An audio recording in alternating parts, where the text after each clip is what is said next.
j'aime faire le béret et je vais mourir dedans. Et je vis dans le béret. Parce que le béret m'a fait changer. Connectez-vous, mettez les cœurs et surtout faites-moi signe si le son passe bien. Nous allons lancer le live dans 3 minutes. Nous attendons que tout le monde soit connecté, du moins est-ce qu'il y ait quelques personnes connectées et nous allons lancer le direct.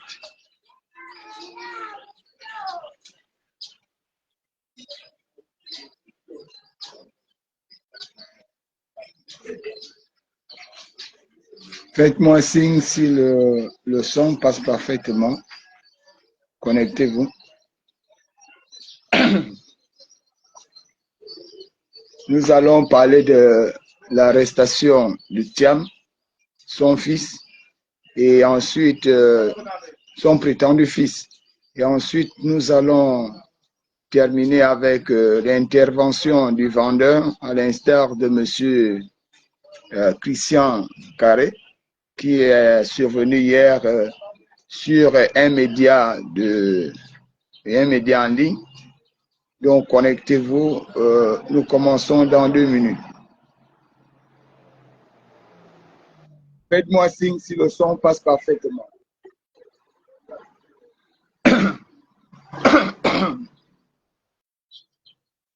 Alors, il faut d'abord dire que quand les choses se passent bien, il faut évidemment féliciter ceux qui ont fait du bon boulot, parce que après ce que vous avez suivi sur le direct au Cap, l'affrontement entre M. Thiam et les activistes avec les villageois, le fait que la gendarmerie qui était venue sur place n'avait pas arrêté, avait rendu le processus de son arrestation difficile, notamment en ce qui concerne le logement de M. Thiam. Comment faire pour le trouver? C'était difficile. Mais je tiens à féliciter, bonjour Néla, je tiens à féliciter la police judiciaire qui a su prendre les choses en main et qui hier a mis la main sur M. Thiam et son prétendu fils. Nous nous sommes rendus du côté de la PJ où on a été entendu sur PV et je crois aujourd'hui nous allons apporter les éléments liés à l'agression de Jamal La République, qui est d'ailleurs sorti de l'hôpital hier soir dans la nuit. Je félicite tous ceux qui ont contribué et qui ont participé à l'intervention médicale de Jamal. Il se porte bien. Oui, il y a l'ordonnance qui a été remise. Il faut suivre les soins. Il a eu le plâtre au niveau du pied. Donc vraiment, je félicite les Gabonais par leur solidarité, leur soutien tout au long de cette épreuve. Alors, à l'arrestation de M. Thiam, il est entre les mains des autorités. Nous allons observer, parce qu'il était dit que ce matin, on devait se rendre du côté du tribunal, mais comprenez que lorsque les autorités ont déjà pris les choses en main et que tout va bien, il est nécessaire de se faire confiance. Donc, confier, essayer de donner confiance aux autres. Et jusque-là, je ne trouve pas un mot, je ne trouve pas des anomalies quant à la procédure judiciaire qui a été engagée depuis hier. Je pense qu'aujourd'hui, la justice gabonaise est en train du moins, les forces de l'ordre sont en train de faire leur travail. Il revient maintenant aujourd'hui au magistrat, donc à la juridiction, de faire son travail. Donc, bravo aux forces de sécurité qui ont pu effectivement s'associer à nous pour rétablir la justice. Tout le monde est à la présomption d'innocence. Maintenant, force reste à la justice qui doit rester sur les lignes de droit afin de juger le coupable et qu'il soit condamné conformément aux lois en vigueur dans notre pays. Je voudrais maintenant m'adresser à mon très cher frère. Christian Carré.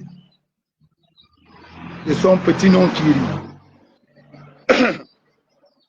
Christian, je vais d'abord te faire comprendre une chose. Tu es un petit frère et nous avons connu des bons moments ensemble. Nous nous sommes toujours baladés ensemble. Je voudrais d'abord te faire comprendre que dans la vie, quand un problème est posé et que tu connais que ceux qui sont en face savent ou connaissent la vérité de ce problème, la meilleure des choses, c'est de s'abstenir. Tu t'abstiens. Tu t'abstiens pourquoi? Parce que si on poursuit l'affaire très loin, ce qui est sûr, toi et moi, nous savons qu'il y aura tort dans ce problème et ça me fera du mal parce que je connais ta famille, tu connais la mienne, je connais ta femme, tu connais la mienne, nos enfants se connaissent. Vraiment, je sollicite ici Suzy. Suzy, tu es sa femme, essaie de bien conseiller ton mari. Lorsque le problème du Cap s'est posé, nous sommes arrivés à la demande, Ambola Hugmefan, nous sommes arrivés à la demande des riverains du Cap. Je ne savais pas que tu étais mêlé à ce problème. Je ne savais même pas que dans ce problème, c'était toi le vendeur. Bien évidemment, le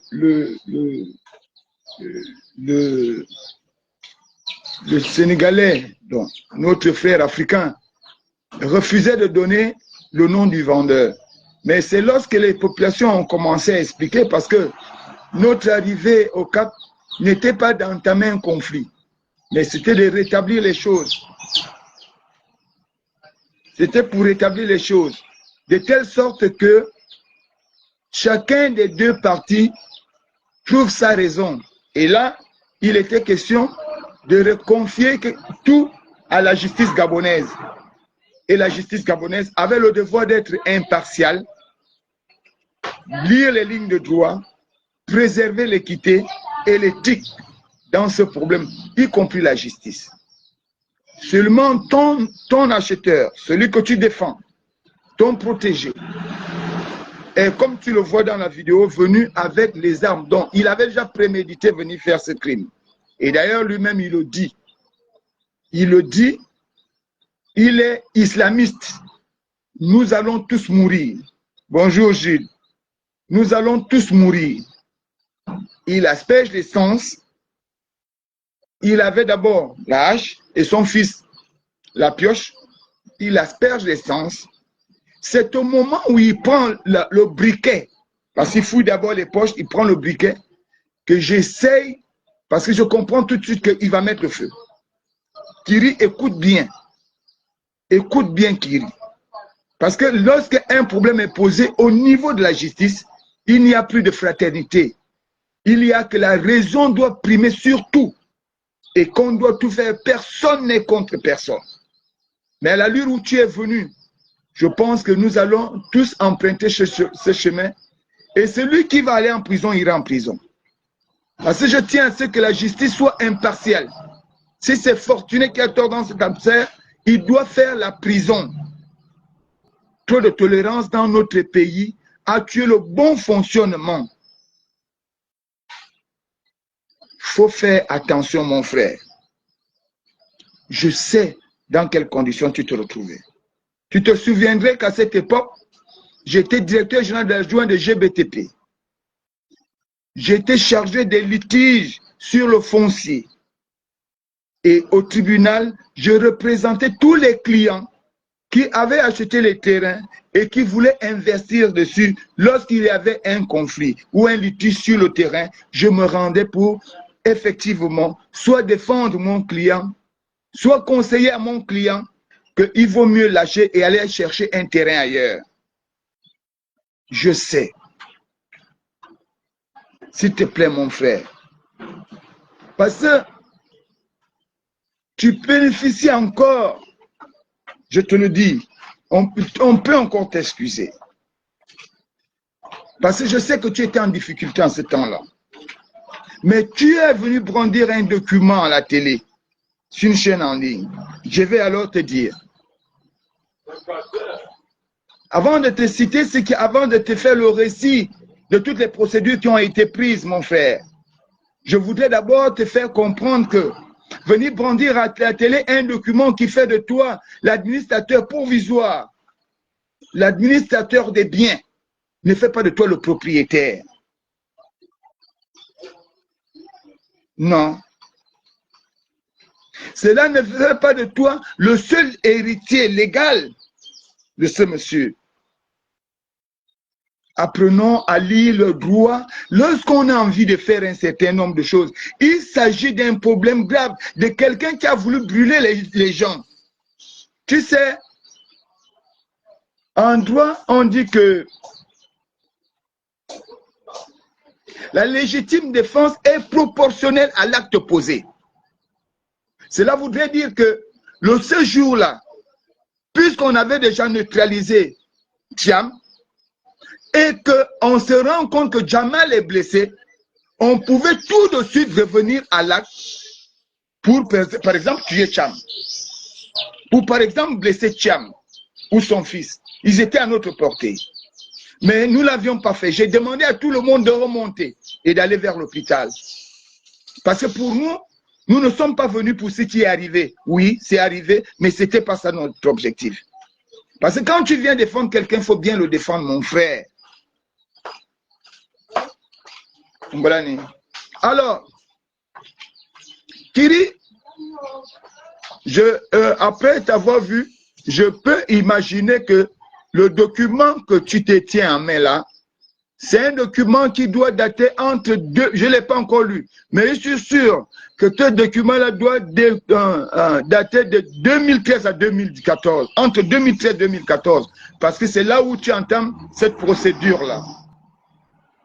Et tu sais ce que je t'avais dit. Je t'avais conseillé. C'était pas bien. Ce document, quand tu l'as établi, tu as établi un procès verbal. Je demande à notre justice, puisque M. Christian Carré fait intervenir ici un document qui fait de lui l'administrateur des biens et non le propriétaire des biens, je voudrais qu'on prenne son jugement d'homologation d'hérédité et qu'on le confronte son jugement d'homologation d'hérédité au conseil de famille qui lui a permis d'avoir le jugement d'homologation d'hérédité. Parce que c'est de cela dont il est question. Et à partir de cet instant, nous allons voir quels sont les membres de la famille de son père, liés à son père, qui étaient à ce conseil et qui avaient demandé, qui avaient estimé que c'est toi qui pouvais gérer les biens de ton père. Si tel est qu'il y a une conformité entre le conseil de famille que tu as déposé au tribunal et la réalité sur le terrain, et la réalité et la décision de tes oncles, à partir de cet instant, mon frère, tu n'as pas de problème. Mais je vais quand même te dire que ici, Thiam n'est pas poursuivi parce qu'il a acheté le terrain. Thiam est poursuivi pour tentative de meurtre. Il est poursuivi pour tentative de meurtre et coups et blessures volontaires. Ça n'a rien à voir avec vos histoires de terrain. Donc, il faut d'abord faire le distinguo. Et d'ailleurs, pour ta gouverne, depuis hier, nous venons de retrouver le nom de ton Libanais, Mustapha. Et nous allons clairement demander aux autorités de le saisir et qu'il y ait un faux. Le faux commence où Thiam dit qu'il est le père de cet enfant et qu'il aurait acheté le terrain au nom de cet enfant. Or, ce n'est pas son père et lui-même, il le reconnaît aujourd'hui. Ce n'est pas son père.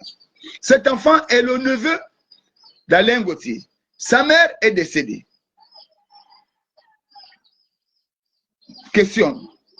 Pourquoi avoir prétendu qu'il avait un fils gabonais et avoir acheté le terrain au nom de ce fils? La deuxième chose, Thiam à l'époque, parce qu'à la base, Thiam est huissier de justice. Donc à l'époque, Cham traitait des dossiers et pouvait mener le dossier au niveau du tribunal. Nous ne le cachons pas. Et notre justice doit aussi reconnaître la vérité. Parce que quand on veut grandir ou on veut changer, il faut se lier à la vérité. La vérité est telle qu'à cette époque, notre justice était un centre commercial, dont nos tribunaux. Parce que lorsque les magistrats commencent à vouloir faire des affaires, ils veulent devenir les hommes d'affaires. À partir de cet instant, ils sont obligés de poser des actes qui sont contraires à la loi. À cette époque, tu as Cham qui travaille avec Mustapha, et ils ont certainement surdoué le tribunal, parce que en réalité, qu'est-ce qui se passe, Kiri? Et je te l'avais dit, mon frère, n'amène pas ce combat-là. Tu sais que si tu vas dans ce sens-là, tu seras perdant, frère. À l'époque, il était question, mon frère, il était question que si tel est que le conseil de famille que tu déposes au tribunal est un conseil de famille réel, le tribunal a le devoir de vérifier sur ce conseil de famille si tous les éléments étaient réellement réunis. En quoi faisant? En convoquant tous ceux qui sont signataires de ce fameux document. Je te le dis, par expérience, par étude, parce que je l'ai fait pendant 5 ans. Et tu le sais, je l'ai fait pendant 5 ans. J'ai géré les litiges fonciers pendant 5 ans. Le juge devait vous inviter, convoquer tous les enfants, dont les héritiers légaux, les héritiers collatéraux, ainsi que les témoins, afin d'avoir un regard réel et vrai sur les données du conseil de famille que tu as déposé. Est-ce que le tribunal l'a fait? Point d'interrogation. Quels étaient les enfants qui étaient liés à ce document? On ne sait pas. Quels étaient les parents, dont les frères et les sœurs de ton père, qui avaient assisté et avaient estimé que c'était toi qui étais l'administrateur provisoire des biens? Si le conseil de famille ne peut pas justifier la véracité de ces données, à partir de cet instant, j'interpelle le président de la République et les autorités compétentes à interpeller sur la base de ces documents le juge qui l'avait signé et que ce juge-là soit poursuivi. Parce que tant que les signataires ne peuvent pas venir parler, Kiri, tu n'es qu'un exécutant. Ça, c'est d'abord la première chose. Juridiquement, mon frère, vraiment, quand je t'ai suivi, j'ai eu mal. J'ai eu mal parce que tu es un frère. J'ai eu mal parce que je sais que tu passais des moments difficiles. Mais cela ne te donne pas le droit. Au moment où nous sommes en train de vouloir conserver les relations diplomatiques et amener la justice à prendre le chemin de droit et faire payer à Cham l'acte qu'il a posé. Parce que dès lors où il y a intention, tu as déjà posé l'acte, c'est condamnable. N'eût été le fait que non seulement en voulant assommer Cham avec un bois, j'étais obligé de me jeter sur lui pour qu'on roule jusqu'en bas. Dans la vidéo, on voit bien qu'on roule jusqu'en bas. Parce qu'il fallait l'empêcher d'allumer le briquet. Même avec ça, au regard de ce que je t'ai dit tout à l'heure, du fait que la légitime défense m'autorise de poser un acte proportionnel à celui qui est posé sur moi, nous avons tout fait pour préserver la vie de M. Thiam.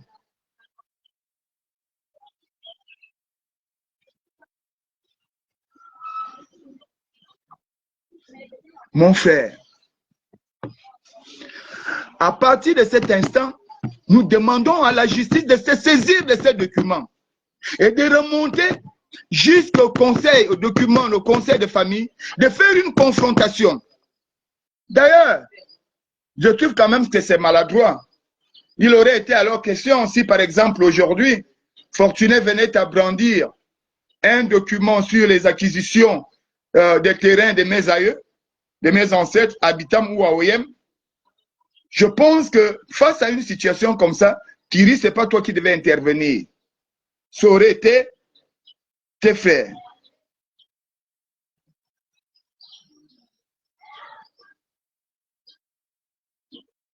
Est-ce que tu comprends?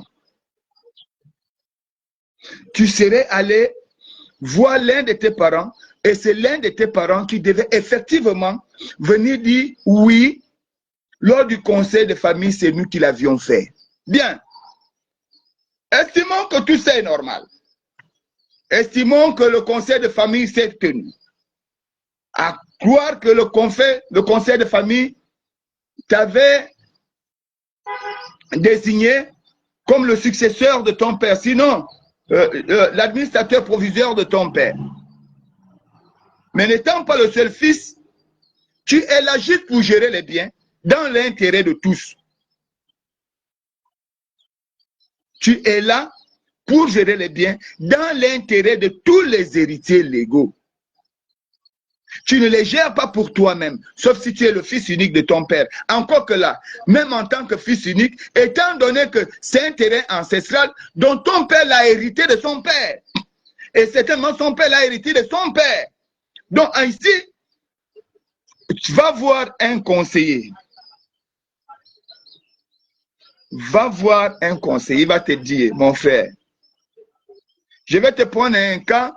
Lorsque mon oncle est décédé à Bitam et que nous sommes allés auprès d'un huissier de justice, on nous avait dit que tous les enfants de mon grand-père, tant qu'ils vivent, étaient des héritiers.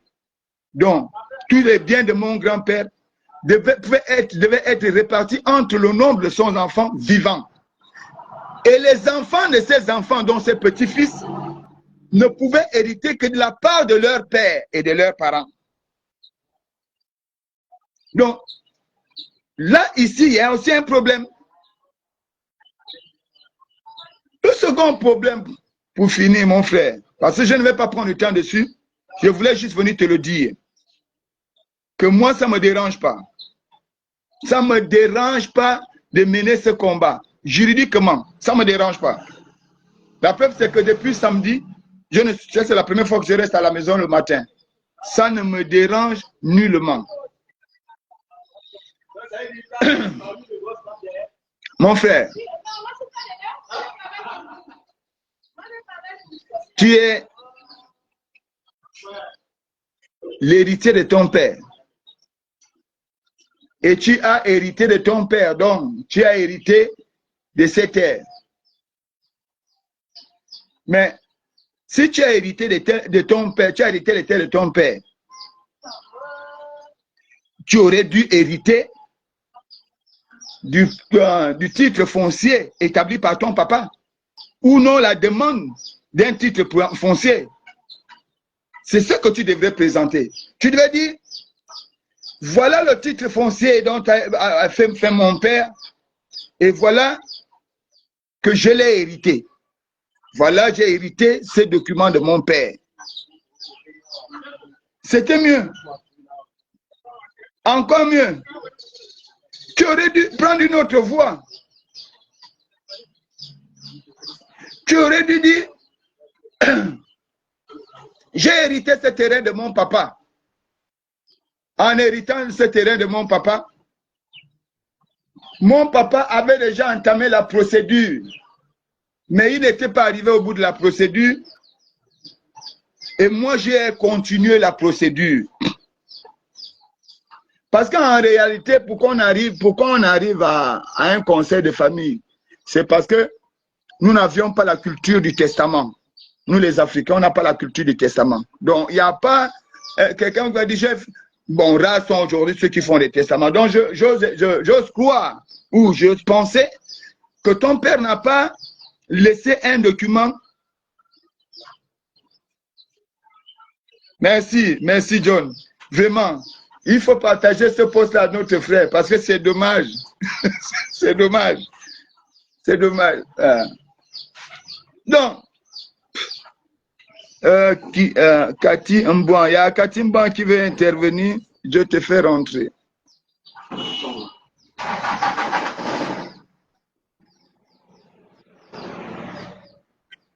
Donc, succinctement, mon frère,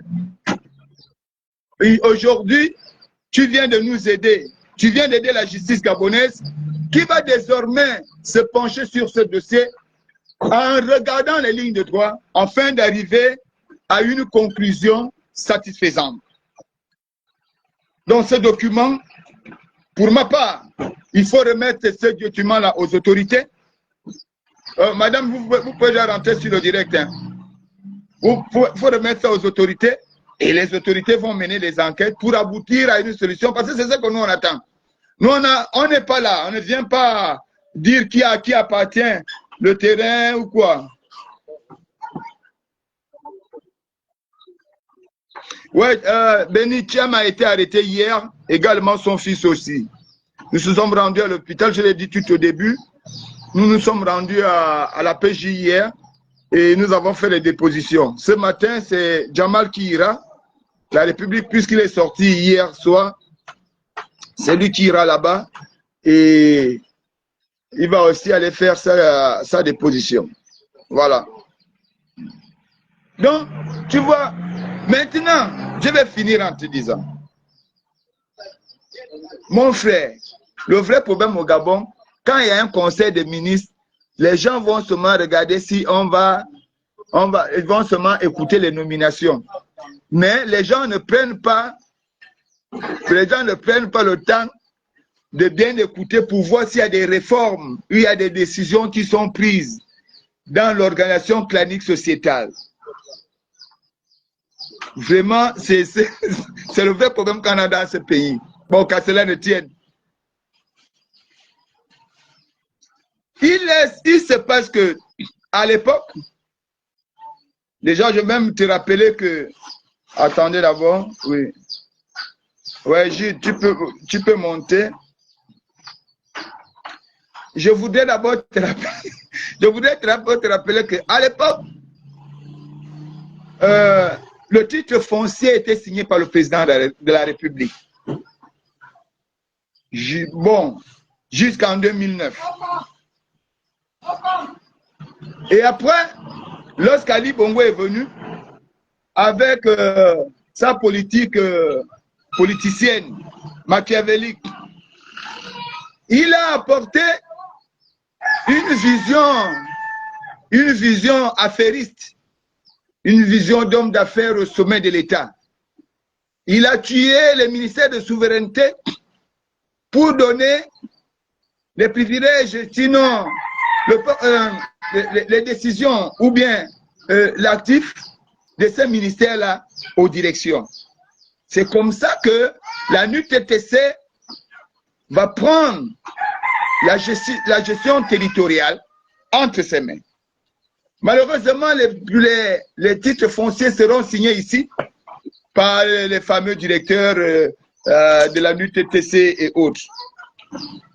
Alors, lorsque les Gabonais se sont réunis au référendum à la demande de tous, il a été clairement dit que les titres fonciers qui ont été attribués comme les bouts de pain, moyennant 10 francs,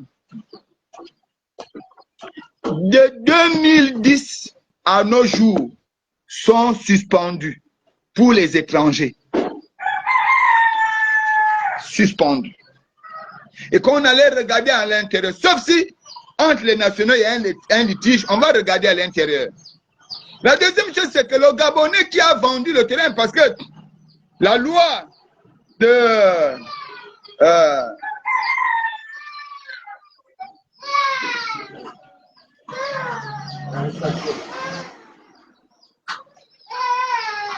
le nom va me revenir. Oh. N'avait jamais été abrogé. Donc, les titres fonciers reviennent directement aux nationaux. Donc, le Gabonais qui vend, tant pis. Maintenant, je vais terminer en te disant, s'il te plaît, je dis ce dernier truc, après je te passe la parole. Okay. C'est que mon frère, voilà la procédure. Lorsqu'il y a répartition des terres et que chacun reconnaît déjà sa terre, puisque l'État reste toujours le premier propriétaire, à partir de ce moment, Lorsque un citoyen veut vendre un terrain ancestral, il ne le vend pas lui. Il cède ce terrain-là à l'État. Que ça rentre dans le cadre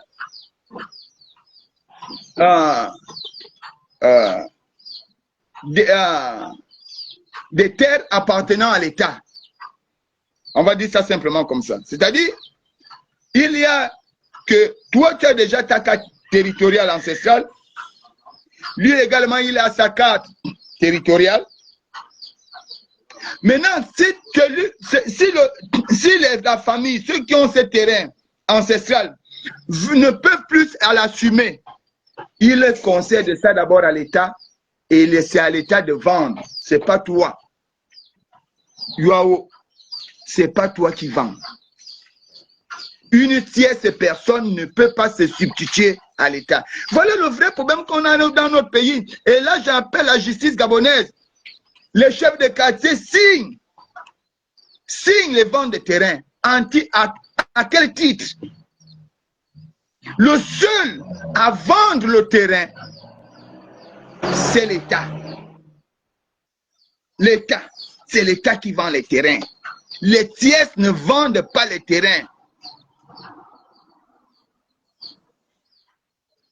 Tu sais, oui, tu peux vendre le terrain, tu peux céder ton terrain à un frère gabonais. Tu peux le faire. Mais c'est d'abord l'État. Donc voilà succinctement ce que je voulais d'abord dire. Bon, on va d'abord écouter Gilles. Merci encore Fortuné, merci à toutes les personnes qui sont connectées et bonjour à tous, excellente semaine également. Alors, Fortuné, c'est pour venir un peu complémenter ce que tu étais en train de dire, parce que c'est l'occasion aujourd'hui pour l'appareil judiciaire de traiter sérieusement les contentieux, sinon les litiges fonciers. C'est l'occasion aujourd'hui pour la justice, si nous l'avions peut-être considéré autrement comme étant peut-être devenu mercantile, mais c'est aujourd'hui l'occasion pour l'appareil judiciaire de trancher réellement les situations, sinon les problèmes qui ont lieu au problème du foncier. Maintenant, par rapport un peu à la question du terrain ancestral des Cap des Pères, je crois que la maman Bourdette, au départ, nous avait présenté un certain nombre de documents qui mettaient à mal un peu le fait qu'aujourd'hui, ce dernier, que tu appelles les Kiri, ait utilisé des subterfuges pour arriver à des fins, afin de mettre à mal ce problème familial qui existe, sinon qui existe maintenant aujourd'hui et qui va faire en sorte que beaucoup de Gabonais arrivent à comprendre un peu la véracité de ce problème. Parce que il me revient que lorsque nous avions rencontré la maman nous avait présenté un document de conseil de famille et elle disait qu'elle ne reconnaissait même pas les gens qui avaient été cités là dans ce conseil de famille. Et tu as bien fait de dire que lorsqu'il faut parler de conseil des familles, je crois que les justiciables, non pas les justiciables, les justiciers, devraient normalement interpeller toutes les parties. Ça voudrait dire que avant qu'on ne signe ce contrat on va dire quoi, ce contrat de...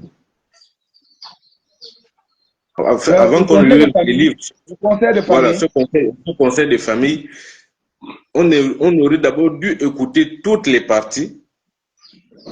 Et quand toutes les parties auraient été écoutées et que chacun aurait donné sa version par rapport au fait que ce dernier puisse être le bénéficiaire légal, je crois qu'on ne serait pas arrivé aujourd'hui à cette situation où, d'un côté, certains disent ne pas reconnaître ce conseil de famille qui avait été présenté auprès des civils,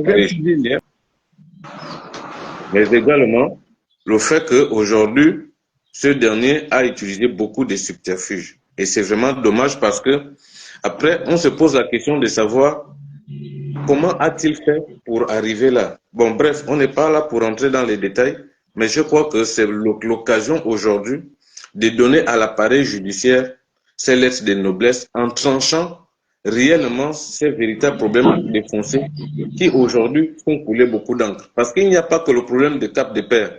Vous verrez que entre 2009, comme tu l'as si bien dit, entre 2009 et aujourd'hui, sinon depuis la création de l'ANUTTC jusqu'à aujourd'hui, les Gabonais vivent des difficultés, sinon vivent des situations d'expropriation des terres.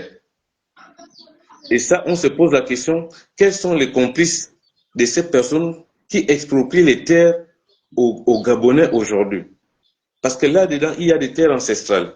Il y a des particuliers qui en ont bénéficié, soit par des legs, soit par des achats. Mais depuis que l'ANUTTC, moi je pense, hein, c'est mon avis, ça n'engage que moi, que depuis que l'ANUTTC a été mis en place, les Gabonais se plaignent tous les jours de problèmes de foncier. Tous les jours de problèmes de foncier. Et ce qui est encore plus difficile, c'est de savoir que les Gabonais qui aspirent à bénéficier d'un titre foncier, qui font des procédures légales, n'arrivent pas à avoir un titre de propriété. Et ça peut durer des années comme ça, des années. Quelqu'un qui demande à avoir un titre foncier, c'est difficile. Qu'est-ce qui se passe? Pourquoi les Gabonais ont du mal à bénéficier d'un titre foncier? Et comment les expatriés en arrivent à les avoir du tic au tac? Qu'est-ce que les Gabonais ont fait de si mal pour que lorsqu'ils ont besoin d'avoir un titre de propriété, c'est tout un chemin, un parcours de combattant. Donc, moi je pense qu'on devrait normalement regarder tout ça. On devrait voir qu'est-ce qui bloque au niveau de l'ANUTTC. Qu'est-ce qui bloque au niveau du tribunal? Qu'est-ce qui bloque souvent, on va dire quoi, au CADAC et toutes les entités qui permettent à ce qu'un Gabonais puisse avoir un titre de propriété? Qu'est-ce qui fait souvent que on va dire quoi, les pouvoirs publics n'arrivent pas à permettre aux Gabonais de bénéficier de ce document-là? Comment quelqu'un, pendant 5 ans, lance une procédure, mais ne bénéficie pas d'un titre de propriété? Quelqu'un qui est arrivé hier, seulement hier, en 2 ans, il a un titre de propriété. Pourquoi cette injustice envers le peuple gabonais? Et ça, il n'y a pas que le problème de Cap de Père. C'est récurrent, ce genre de situations. Elles sont récurrentes. Tous les Gabonais, on va dire sur 100 Gabonais, on va compter peut-être 20 ou 30 Gabonais qui ont les titres de propriété. Et là même encore, c'est parce que ce sont des personnes ou des personnalités qui portent des noms. Mais les Makaya, les Gabonais, les Makaya, je jure que on prend 100 Makaya, on va vous montrer, on ne vous montrera même pas un seul qui va vous présenter un titre de propriété. Mais prenez 50 expatriés qui cherchent à souscrire les titres fonciers au niveau du Gabon, on vous présentera peut-être 40 sur 50 qui ont les titres de propriété. Parce que simplement, on se dit que ces administrations publiques sont devenues mercantiles. Au lieu de servir le Gabonais, mais ils sont obligés de se servir aujourd'hui. Parce que quelqu'un pense à son après que de penser aux Gabonais. Et on se retrouve dans ce genre de situation où on va toujours aller en justice parce qu'on veut défendre sa terre. Mais même quand on va en justice pour défendre sa terre, on n'a toujours pas gain de cause parce que souvent, le Gabonais lambda n'a pas les moyens de défendre cela au niveau des tribunaux. Oui, oui, je sais que tu dis est vrai, mais il faut aussi noter que nous-mêmes, les Gabonais, nous sommes aussi coupables. Parce que je ne sais pas si on peut revenir sur ce que c'est qu'une terre ancestrale ou un territoire ancestral. Le territoire ancestral ne peut pas appartenir à un seul individu. Regardez la composition des villages.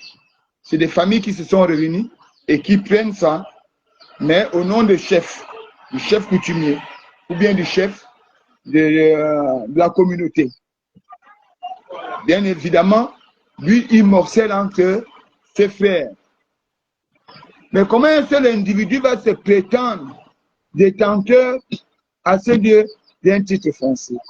Moi, je ne comprends pas. En fait, moi, je suis un peu bête dessus, et c'est là où je suis d'accord avec toi, qu'il est aujourd'hui question que la juridiction gabonaise, la justice gabonaise, retrouve ses lettres de noblesse en se rangeant désormais du côté de la loi, en mettant de côté leurs besoins d'affairistes,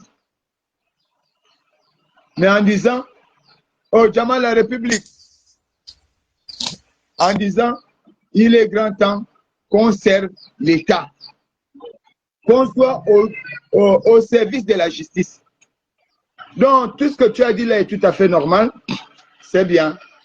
Nous allons, bon, j'espère que Kiri comprendra, mais puisque nous sommes au niveau du tribunal et que cette vidéo-là est versée dans l'affaire du Cap, parce que toi, tu l'as dit tout à l'heure, je crois que l'un des plus grands dossiers que nous avons d'ailleurs mené ici à l'époque d'Ali, c'était l'expropriation des terres de Malibé II. Effectivement. Et c'était toujours nos frères venus d'ailleurs. Ils font semblant de dire aux villageois qu'on amène un projet et après, ils prennent tout le village. À Malibé II, on est allé jusqu'à taper les populations. Nos forces de l'ordre ont même tapé les populations à l'époque d'Ali. C'était en 2022. Les vidéos sont encore là. Il n'y a pas que là-bas. Même dans nos villages, c'est descendu. Certains qui estiment qu'ils doivent vendre les terrains des autres parce que les autres, pour l'instant, n'ont pas de moyens. C'est là où l'État doit intervenir. Parce que voilà un bien, l'État a cédé ça aux nationaux parce qu'ils sont arrivés là, ils ont développé cet endroit avant l'État. L'État est venu après. Donc l'État dit, bon, vous restez là. Mais le jour où vous ne voulez plus être là, remettez-moi d'abord moi-même. Il faut d'abord me rendre mon bien. Après me rendre mon bien, moi maintenant je peux céder ça à quelqu'un d'autre. C'est ce dont il est question. C'est pas comme si quelqu'un avait conçu. Et c'est bizarre. C'est le terrain de notre frère. Mais la maison est conçue par une dame. L'autre maison qui est brûlée et cassée là, c'est conçu par une dame, et non lui, et non son père. Donc, à la justice de prendre la vidéo là, parce que cette vidéo est bienvenue. De prendre cette vidéo. Fortuné, merci. Je peux encore donner un dernier élément par rapport un peu à ce que tu disais. Lorsque nous avions rencontré la maman disait que c'est un terrain ancestral qu'ils ont depuis 1823. Dans cette période. Et leur premier titre d'attribution date de 1969. Sa première maison avait été construite en 1977. Je crois que parfois beaucoup n'étaient pas encore nés. Et elle va plus loin. Elle dit, il y avait un blanc à l'époque qui travaillait aux matériaux réunis. C'était le directeur général des matériaux réunis qui avait conçu un bungalow là-bas en 1985 pour permettre à ses enfants de souvent venir profiter de la plage. Lorsqu'on remonte un peu le temps par rapport un peu à cette chronologie, comment est-ce possible qu'aujourd'hui, en 2000, quelqu'un bénéficie d'un titre foncier dans un terrain ancestral en 2000 ou en 2020? Mais comment la justice a pu laisser passer toute cette chronologie des événements-là, sachant bien évidemment que là-dedans, il y a des sépultures, c'est-à-dire les tombes de leurs parents. Il y a des maisons qui avaient déjà été construites depuis des années, puisqu'il est même allé jusqu'à détruire toutes ces maisons-là. Il y a des arbres fruitiers qui ont peut-être mon âge, ou qui sont même peut-être plus grands que moi, qui étaient dans ces terres-là. qu'il a détruit. C'est une destruction des biens. Mais La maman Gilles, qui vit en France, qui a conçu sa maison depuis qu'il est venu détruire pour faire loger ces travailleurs, les est-ce travailleurs. qu'il ne s'est pas rendu compte du fait que, parce que la terre a une histoire, la terre a une histoire, mais est-ce qu'ils ne se sont pas rendus compte qu'il y avait eu une histoire là-dedans, plus que son père, d'après ce qui nous avait été dit par les parents, que son père, la portion de terre qui lui restait, il l'avait revendue avant de mourir. Donc, en réalité, ce dernier n'avait plus rien à réclamer là-bas, puisque son père avait déjà revendu sa partie des terres. Mais c'est sur quelle base il s'était appuyé pour venir se réclamer enfant légal pour discuter cette partie des terres, puisque même la terre de son père avait déjà été revendue par son père lui-même. Et on va plus loin, la maman nous a brandi un document de succession où son père, avant également de mourir, avait mentionné, parce que son père avait des maisons, je crois, à Lassini, et puis quelque part dans les Akébé, avait mentionné le nom de tous les enfants qui devaient bénéficier, si jamais leur maman arrivait à mourir, voici le nom des enfants qui devaient bénéficier des biens laissés par son soi-disant défunt père, mais malheureusement, son nom n'est pas marqué dans ce document des legs.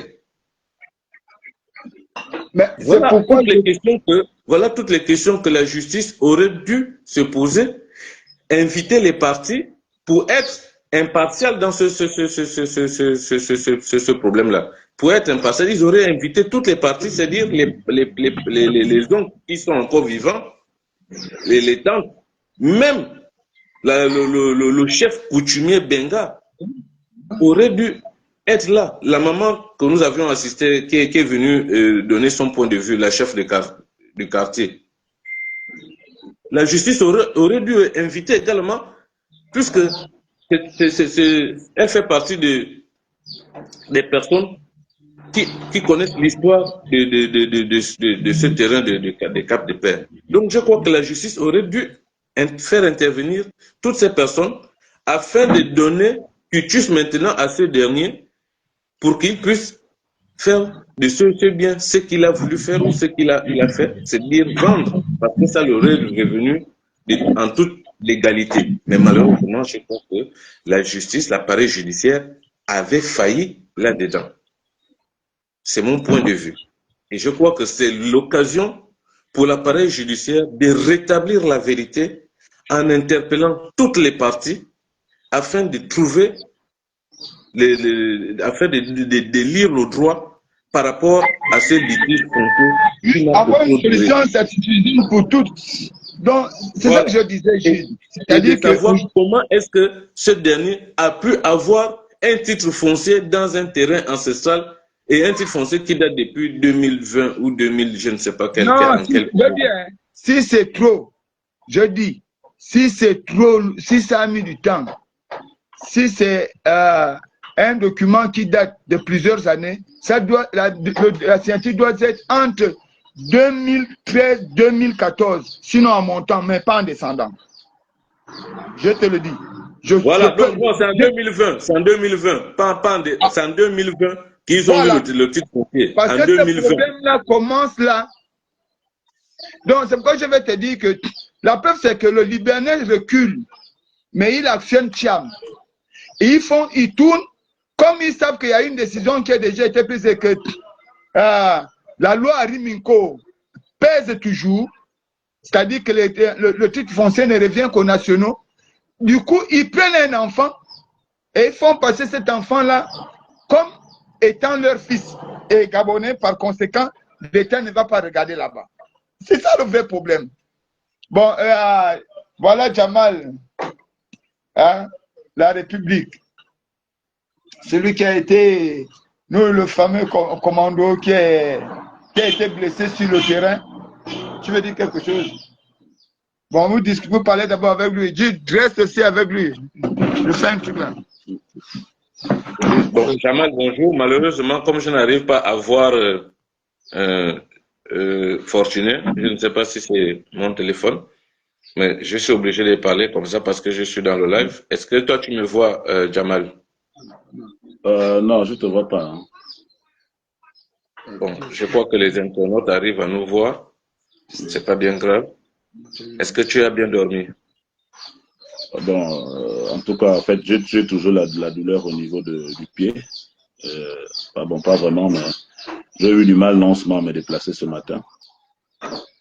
Bon, nous allons continuer à lancer. Nous allons continuer à lancer auprès des populations, auprès du peuple gabonais, comment on appelle cette cagnotte, un soutien afin que Jamal puisse continuer à suivre les soins.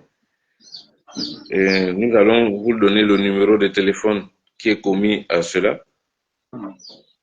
Et nous souhaitons que vous puissiez comme ça continuer à nous aider afin que Jamal puisse recouvrer totalement sa santé. Pour ceux qui ont certainement déjà vu les vidéos, certainement les photos, la plaie de Jamal, elle est grave au niveau du crâne. Elle est difficile à voir lorsqu'on vous la montre directement comme ça, mais bon, le Seigneur est merveilleux, comme on le dit. Quand nous sommes allés au Cap des Pères, ce n'était pas dans l'intention d'aller faire porter atteinte à M. Cham ou aller faire une bagarre avec M. Cham.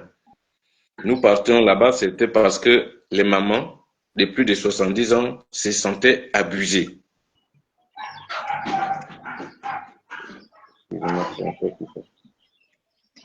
Bon, je pense que peut-être que Attends, je vais revenir, hein. Je ne sais pas, je vois un numéro bizarre là. Je vais d'abord répondre, mais je ne sais pas comment on peut sortir de là. Tu peux, hein. Bon, je vais revenir tout simplement à l'effet d'hier. C'est-à-dire que je sais pas, bon, c'est la première fois que je vois quelqu'un qui est déterminé à tuer quelqu'un, c'est ce monsieur au nom de Thiam. C'est-à-dire que lorsque ce monsieur s'est mis à nous verser de l'essence, et du moment où il veut prendre le briquet dans sa poche, Fortuné réagit. Fortuné réagit et moi je descends également. Parce que Fortuné est en train de neutraliser sérieusement cette personne, cet individu. Moi, je vais pour aller chercher à récupérer. Parce que pour lui, il fait la force et vraiment, c'est allé dans tous les sens. La seule chose que je retiens, c'est la maman qui était derrière, qui dit attention lorsque je me retourne, le fils de monsieur Thiam, qui a soulevé la hache, qui a donné le premier coup sur ma tête. C'est quand je me retourne, parce que tout ce côté-là est déjà trempé, parce que quand il soulève, il veut retaper le deuxième coup. Alors, je place un coup de poing par l'arrière. Et Curtis, admirant également, était là. Il tombe et le gars descend, il va vers la plage. La seule image que j'ai revue, ce gars, c'est qu'il était debout vers le bas à la plage et il criait « Descendez maintenant ».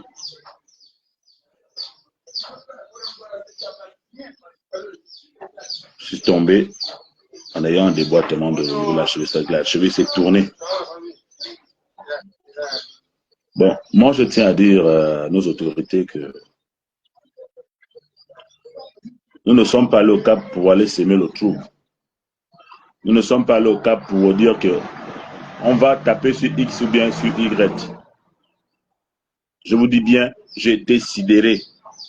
Je n'ai jamais vu quelqu'un se comporter de la sorte. Il est venu avec un seau de 10 litres, un seau bleu, avec couvercle dessus. De lui-même, il avait deux sachets d'essence dans les mains. Il a commencé à asperger. Prenez, et son fils également, qui a récupéré le seau. Parce que Thiam monte, il a cette hache-là dans les mains. Quand Thiam monte, il a la hache dans les mains.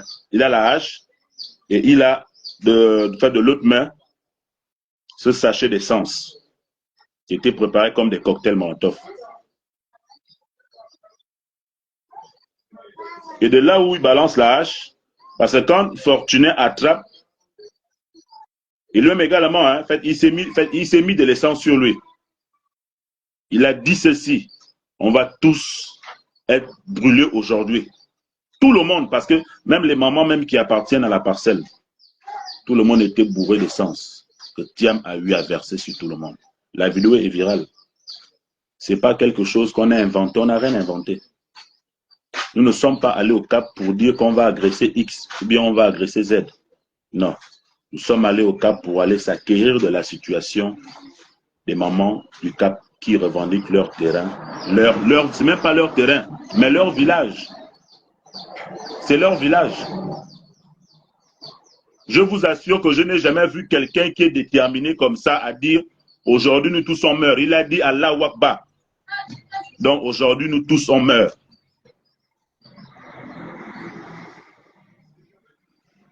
Je vous assure que si le gars aurait sorti le briquet de la poche, il sort d'abord le briquet et ensuite, quand il remet le briquet, il commence à asperger, à jeter l'essence. Et ensuite, quand il veut maintenant, il ressort encore pour la deuxième fois. C'est de là où maintenant tu prends le coup, tu l'attrapes. Vas-y, parle avec lui. Donc, qui veut dire que Monsieur Thiam, je ne sais pas, mais... Comment tu expliques aux Gabonais comment tu t'es blessé? Oui, c'est ce que je suis en train d'expliquer en disant que quand tu attrapes le gars, quand Fortuné attrape le gars, moi je descends également parce que Fortuné est en train de neutraliser le gars. Mais derrière moi, son fils est parti, c'est pas bon, il a dit c'est son fils, hein. Il est allé ramasser la hache parce que quand Thiam monte vers les marches, Thiam dépose la hache. Mais comme le fils, en sentant que le père se sent, le père se sent neutralisé, il est redescendu, il a contourné le tronc d'arbre pour aller récupérer la hache. Donc c'est quand moi je descends. Moi je l'ai vu descendre, bon pour moi il descend, soit pour lui il descend, parce qu'il avait le saut et comme il y avait une foule, il est descendu, il a récupéré la hache, mais il remonte. Mais il remonte du sens où je ne vois pas son fils arriver. Mais c'est la maman qui est derrière qui me dit attention. Donc c'est quand je me retourne, il a déjà donné le coup. Et quand il a donné le coup, je regarde la personne parce que déjà, tout de fait de ce côté, mon visage était déjà couvert de sang. Et je place le coup. Admiral également était derrière. Donc quand le gars tombe, la hache également tombe. Il descend avec Amiral. Quand il descend avec Amiral, je vous assure que même moi, je ne sais je veux dire, la seule image que j'ai vue, c'est quand il est descendu, il était au niveau de la plage et il était en train de dire que non, redescendez. Nous, on est, je suis resté là-haut et la maman qui cherchait, j'ai attrapé le tronc et c'est fait d'essayer d'attraper le tronc d'en fait pour ne pas vraiment me faire perdre connaissance. Et comme c'est vraiment une forte pente, un moment arrivé pour essayer de stopper l'hémorragie. Même là, ça, je n'étais même plus là. Ok. Bon, ok. Nous allons, c'était la voix des sans-voix, membre du PJC, le mouvement Plus Jamais Ça. Jules, tu voulais encore dire quelque chose? Non, je crois que grand frère, tu as exactement résumé en préambule ce qui s'est passé. Tu as donné les explications qu'il sait. Et je crois que le peuple gabonais est plus ou moins un peu au courant de la situation, mais en même temps leur dire que au départ, nous, Eric et moi, nous avions lancé des alertes sur les réseaux sociaux longtemps. Nous avions publié des vidéos jusqu'à ce que Fortuné prenne la décision, parce qu'il est en déplacement, de dire que bon, cette histoire a déjà trop duré. Il va falloir que, à ce moment, nous allons directement voir les mamans pour leur donner du soutien. Et notre soutien n'était pas dans l'intention d'aller créer du grabuge ou aller faire une rigue, comme j'ai appris encore, pas que j'ai appris ce mot, mais comme ce mot nous l'a été un peu imposé, ce n'était pas notre intention. Et lorsque Fortuné nous a lancé ce cri d'alerte, on s'est tous sentis concernés parce que nous lancions déjà des alertes depuis comme ça sur les réseaux sociaux et que les autorités certainement n'ont pas pris en compte ces différents cas. Et nous leur avons prévenu que je pense que c'est quand le sang va couler que vous allez statuer sur ce problème. Parce que pour quelqu'un qui va trouver des mamans de plus de 70 ans dans un terrain ancestral, puis être, et qui va là-bas constamment avec des armes blanches, des machettes pour intimider les riverains, c'est montrer à quel point il était déterminé à faire tout ce qui était de son possible parce qu'il voulait, quel que soit Alpha, acquérir ce bien ancestral que nous, aujourd'hui, nous mettons au devant de la scène pour défendre. Ça aurait été une autre famille, nous serions toujours prêts, sinon promptes à réagir. C'est pour dire que restons solidaires autant que nous sommes. Et je remercie encore, cher aîné, grand frère Fortuné, pour ta sage décision, pour ton exposé, et le fait que tu sois toujours présent pour nous donner des conseils et voir ce que nous pouvons faire pour défendre la cause des personnes vulnérables. Je vous dis merci. Bon, merci à tous. Merci de nous avoir accordé de votre temps. Que Dieu vous bénisse. Membres du PJC, Mouvement Plus Jamais Ça, la voix des sans voix, nous vous disons au revoir et à la prochaine. Merci.